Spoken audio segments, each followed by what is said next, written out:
Hey everybody, Adam Nitti with you again, and today I want to talk about an exercise that's designed to help you navigate the fingerboard more effectively. And it's based on an exercise that moves through the cycle of fourths. So we're going to use the cycle of fourths to go through, and we're just going to start off with just playing the roots. So we're going to go through each one of those 12 roots. We're going to start with the C, and I'm just going to play C, 3rd fret A string. And if I go through the cycle of fourths with it, the order would be C up a fourth to F, up a fourth to B flat, then to E flat, A flat, D flat, G flat or F sharp, B, then to E, A, D, G, and then we are back at C. We start back over again. All right, so I just played through all 12 of those roots. Now, when you do this, I want you to notice that you're going to sometimes run out of room if you only move in an ascending direction. For example, when I move from C to F and then F to B flat, what's nice about that is I'm just moving up a perfect fourth each time. So I don't even have to move my finger off of this same 3rd fret. But when I get to B flat, I can no longer stay on the 3rd fret. I don't have any more strings that I can play in an ascending direction.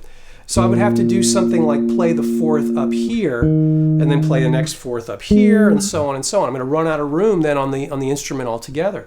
So you have to be able to move in two directions. You can't just move in an ascending direction upwards through the strings. You have to be able to move in a descending direction across the strings, moving towards the lower pitches. So if you think about where those multiple locations would be, it's all going to be based on the same notes but played in different octaves.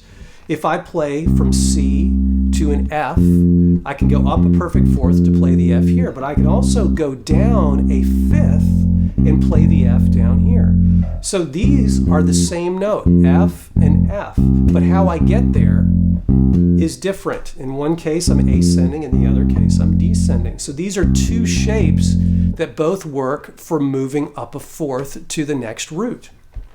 Well, that has its own limitations because if I want to be able to keep going through the cycle, if my only way here on this 1st fret G string, I have to either go up a fourth on the next string, which I don't have, or I have to go down a 5th to the string before it, which I don't have because I ran out of room here. My only choice is to go way up here from the A flat to the D flat and change positions altogether. But if you employ a different way of playing a 5th below, you don't ever get stuck. And let me show you what I mean. When I move from C to F, that's up a fourth, right? But now instead of going from F up to B flat this way, I'm going to go down a 5th, but I'm not going to go down a 5th to the 1st fret A string. Instead, I'm going to go down a 5th to the 6th fret E string.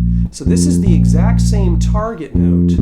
Both of these B flats are the same, but I'm playing them on different strings. This allows me to move my hand up more to the center of the fingerboard, where now I've got more room to work both below my hand position and above my hand position.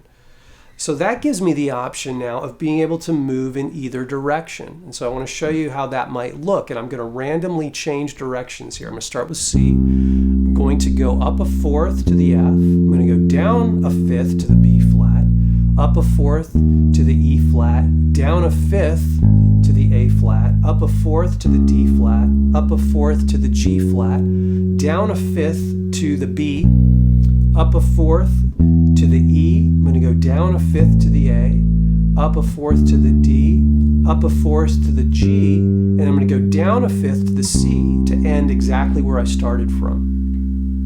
Okay? Notice that I stayed in a relatively compact location on the fingerboard.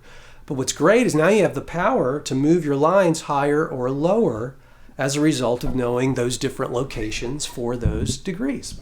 So I'm going to now move higher and higher up the neck as an example. All right, so check this out. I'm going to start with the C again.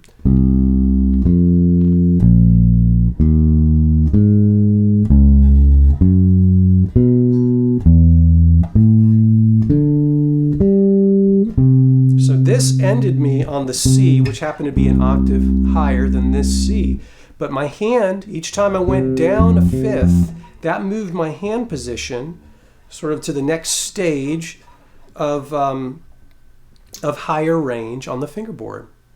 So I hope that makes sense to you. It's really important to do this with all of your intervals. You got to know multiple locations, at least 2 location options for every interval that you play.